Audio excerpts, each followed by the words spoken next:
You ask Tiger to solve. This deals with linear equations with one unknown. The final result is x equals 4. Let's solve it step by step. Group all x terms on the left side of the equation. Add x to both sides. Group like terms. Simplify the arithmetic. Group like terms.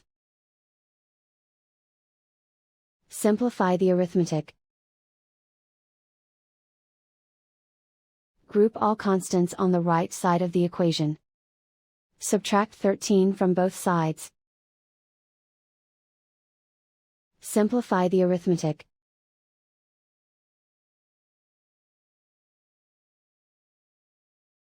Isolate the x. Divide both sides by -3. Cancel out the negatives. Simplify the fraction. Cancel out the negatives.